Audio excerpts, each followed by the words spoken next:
Narito ang iyong lingguhang horoscope para sa Scorpio para sa araw ng January 25 hanggang January 31. Sa pagsisimula ng linggong ito mula January 25, mararamdaman mo ang isang matinding bugso ng determinasyon na makuha ang iyong mga mitiin.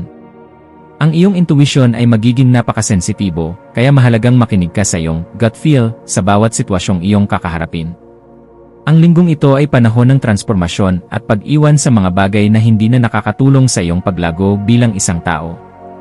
Mula January 25 hanggang January 31, ang iyong misteryosong aura ay magiging magnet para sa mga mahahalagang impormasyon na iyong kailangan. Siguraduhin na ginagamit mo ang iyong lakas sa paraang makakabuo at hindi makakasira ng iyong mga ugnayan sa ibang tao. Ang iyong kakayahang tumingin sa ilalim ng mga bagay ay magbubunyag ng mga katotohanang matagal nang nakatago. Sa aspeto ng iyong karera, ang linggong ito ay magdadala ng mga seryosong usapin tungkol sa iyong posisyon at mga responsibilidad sa trabaho.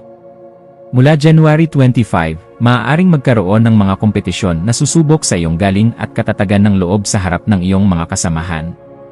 Ang January 31 ay mainam na panahon upang tapusin ang mga mahihirap na gawain na nangangailangan ng matinding focus at pananaliksik. Huwag matakot na magpakita ng iyong otoridad kung alam mong ikaw ay nasa tamang panig at may sapat na katibayan sa iyong mga sinasabi. Ang iyong dedikasyon sa trabaho ay mapapansin ng mga taong may mataas na katungkulan, kaya manatiling tapat sa iyong tungkulin. Ang pagiging mapagmatsyag sa paligid ay magbibigay sa iyo ng bentahe laban sa mga taong nais kang higitan sa hindi magandang paraan.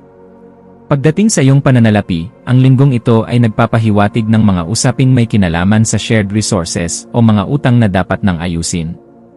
Mula January 25, maging matalino sa pagdedesisyon tungkol sa mga insurance, taxes, o mga ari-arian na kailangang bigyang pansin.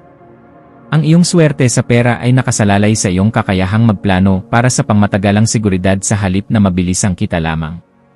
Iwasan ang pagpapahiram ng pera kung hindi mo kayang mawala ito, lalo na sa mga araw sa pagitan ng January 25 at January 31. Ang pagiging masinop sa iyong mga lihim na ipon ay magbibigay sa iyo ng kapangyarihan sa mga darating na buwan ng taon. Ang matinding pagsusuri sa iyong budget ay makakatulong upang maiwasan ang anumang financial stress sa huling bahagi ng January. Sa larangan ng pag-ibig, ang linggong ito ay magiging puno ng emosyon at malalim na koneksyon na maaaring maging simula ng bagong yugto. Para sa mga nasa isang relasyon, ang January 25 hanggang January 31 ay panahon ng katapatan at pagbabahagi ng mga lihim na pangarap. Ang iyong pasyon ay magiging matindi, kaya siguraduhin na ito ay nagdadala ng positibong enerhiya sa inyong dalawa ng iyong kapareha sa buhay. Kung ikaw ay single, ang iyong misteryosong dating ay makakaakit ng mga taong nagnanais na makilala ka ng mas malalim at tapat. Huwag hayaang ang iyong pagiging mapaghinala ay maging hadlang sa pagbuo ng tiwala sa isang taong seryoso sa iyo sa linggong ito. Ang pag-ibig ay nangangailangan ng katapangan na maging vulnerable at ipakita ang iyong tunay na kulay sa harap ng iyong mahal. Ang iyong kalusugan ay mangangailangan ng atensyon sa iyong reproductive system at sa iyong pangkalahatang stamina sa buong linggo. Mula January 25, makabubuting maglaan ng oras para sa mga physical activities na makakatulong sa paglalabas ng iyong mga naipong emosyon o galit. Ang pagkakaroon ng detox sa iyong katawan ay mainam na gawin bago matapos ang January 31 upang gumaan ang iyong pakiramdam sa araw-araw.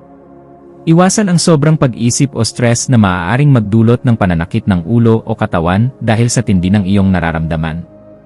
Ang sapat na tubig at masustansyang pagkain ay magsisilbing gasolina mo upang makasabay sa mabilis na takbo ng mga pangyayari sa iyong paligid. Ang pagtulog ng maaga ay makakatulong sa iyong pag-isip na manatiling matalas at handa sa anumang hamon ng buhay. Ang iyong mga maswerteng numero ay 8, 17, 26 at 35. Para sa iyong maswerteng kulay, ang maroon at itim ay magbibigay sa iyo ng lakas at proteksyon sa iyong aura mula January 25. Ang dapat mong gawin ay maglinis ng iyong personal na espasyo at itapon ang mga bagay na nagpapaalala sa iyo ng sakit ng nakaraan. Ipagdasal ang pagkakaroon ng kapangyarihan na kontrolin ang iyong emosyon, lalo na sa mga sandali ng matinding galit o selos. Ang pananalig sa iyong banal na gabay ay magbibigay sa iyo ng kapanatagan habang ikaw ay dumadaan sa mga yugto ng pagbabago sa buong linggo. Manatiling matatag sa iyong mga prinsipyo at huwag hayaang ang ibang tao ang magdikta ng iyong halaga bilang isang individual. Dapat mong ipagdasal ang proteksyon laban sa mga taong may masamang hangarin at ang kalinawan ng iyong intuisyon sa bawat sandali. Humingi ng gabay upang maging instrumento ka ng paggaling at hindi ng pananakit sa damdamin ng iyong kapwa mula January 25. Ang panalangin para sa pagpapatawad ay makakatulong sa iyo na pakawalan ang mga bigat na dinadala ng iyong puso hanggang January 31. Ipanalangin din ang katatagan ng iyong pamilya sa gitna ng mga pagsubok na maaaring dumating sa inyong tahanan sa linggong ito. Ang bawat umaga ay simulan sa pagpapasalamat sa iyong lakas at sa pagkakataong magsimula muli ng may mas malalim na karunungan. Ang iyong espiritual na koneksyon ang magsisilbing kalasag mo sa anumang laban na iyong kakaharapin sa mundong ito. Sa pakikipagkapwa-tao, ikaw ay magiging mapili sa mga taong pagkakatiwalaan mo at ito ay tama para sa iyong proteksyon sa linggong ito. Ang iyong katapatan sa iyong mga kaibigan ay walang kapantay, kaya asahan na marami ang hihingi ng iyong matalinong payo mula January 25. Maging maingat lamang sa pakikialam sa buhay ng iba kung hindi naman ito hinihingi upang maiwasan ang anumang gulo bago ang January 31. Ang iyong pakikisalamuha sa mga taong may kapangyarihan ay magbubukas ng mga pinto para sa iyong mga personal na ambisyon sa buhay. Ang pagpapakita ng respeto sa opinyon ng iba ay magbibigay sa iyo ng karagdagang impormasyon na magagamit mo sa iyong sariling kapakinabangan. Manatiling tapat sa iyong mga kaalyado habang pinagmamasdan mo ang bawat galaw ng mga taong nasa iyong paligid. Ang iyong pagiging malikhain ay magiging madilim ngunit makabuluhan na nagpapakita ng mga katotohanan ng buhay na madalas ay iniiwasan ng iba. Mula January 25, gamitin ang iyong talento sa pagsusulat o sining upang ilabas ang iyong mga saloobin na hindi mo masabi ng lantaran. Ang linggong ito hanggang January 31 ay paborable para sa mga proyektong nangangailangan ng malalim na pagsisid sa mga emosyon at sikolohiya ng tao. Hayaan ang iyong sining na magsilbing boses para sa mga walang kakayahang magsalita sa iyong komunidad o paligid. Ang paggawa ng mga bagay na may kabuluhan ay magbibigay sa iyo ng katuparan na hindi kayang ibigay ng mga material na bagay lamang. Ipakita ang iyong galing ng may dangal at huwag matakot na maging kakaiba sa paningin ng nakararami. Sa loob ng iyong tahanan, maaaring magkaroon ng mga seryosong pag-uusap tungkol sa kinabukasan ng inyong pamilya mula January 25. Ang iyong papel bilang tagapagtanggol ng inyong tahanan ay magiging mahalaga kung may mga banta sa inyong katahimikan sa buong linggo. Maglaan ng oras upang makinig sa mga hinaing ng iyong mga mahal sa buhay nang walang panghuhusga o galit hanggang January 31. Ang pagkakaroon ng malalim na ugnayan sa loob ng bahay ay magsisilbing pundasyon mo sa pagharap sa mga hamon sa labas ng inyong tirahan.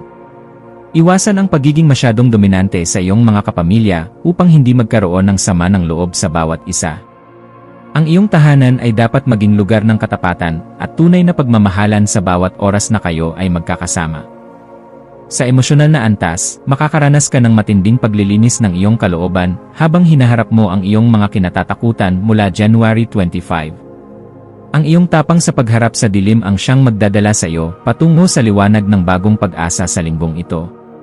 Ang January 31 ay panahon ng pagpapakawala sa mga galit at paghihiganti na walang naidudulot na mabuti sa iyong kaluluwa sa araw-araw. Ang pagtanggap sa iyong nakaraan ay magbibigay sa iyo ng kapangyarihan na kontrolin ang iyong kasalukuyan at ang iyong hinaharap sa buhay.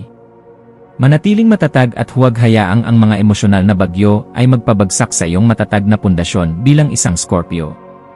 Ang iyong panloob na lakas ay sapat na upang mapagtagumpayan ang anumang pagsubok na ibibigay sa iyo ng tadhana. Ang espiritualidad ay magiging sentro ng iyong buhay habang pilit mong inuunawa ang mga misteryo ng universo mula January 25. Ang paglalaan ng oras para sa tahimik na panalangin o pakikipag-usap sa banal na gabay ay magbibigay sa iyo ng mga sagot sa iyong mga katanungan. Maniwala ka na ang bawat sakit na iyong naranasan ay may katumbas na biyaya at karunungan na naghihintay sa iyo bago matapos ang January.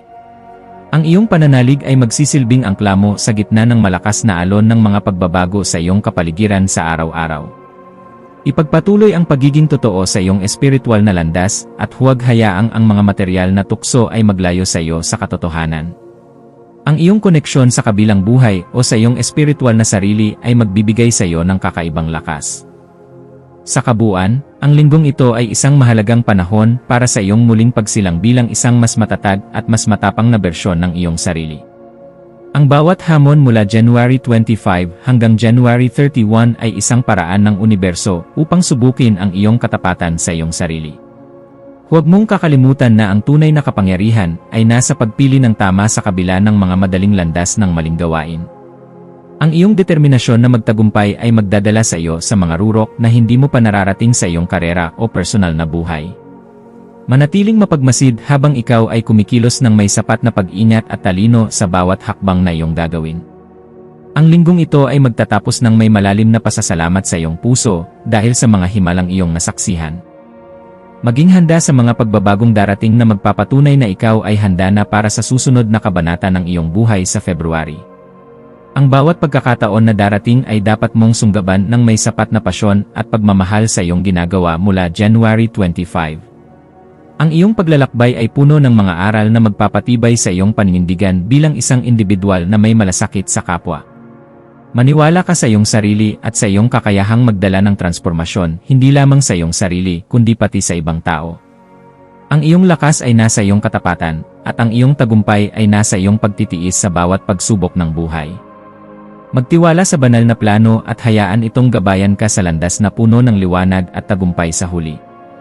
Sa huling araw ng linggo, January 31, maglaan ng oras upang pagnilayan ang lahat ng mga tagumpay at aral na iyong nakuha. Ang pagtatapos ng buwan ay nagdadala ng bagong lakas na magagamit mo upang harapin ang mas malalaking oportunidad sa darating na February. Handa ka na ngayon na maging pinuno ng iyong sariling tadhana nang may sapat na baon na karunungan at matatag na pananampalataya.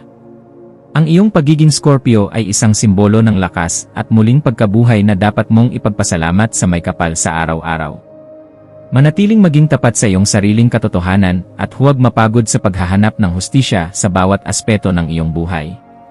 Ang iyong kinabukasan ay puno ng misteryo na magdadala sa iyo sa isang buhay na puno ng kahulugan at katuparan.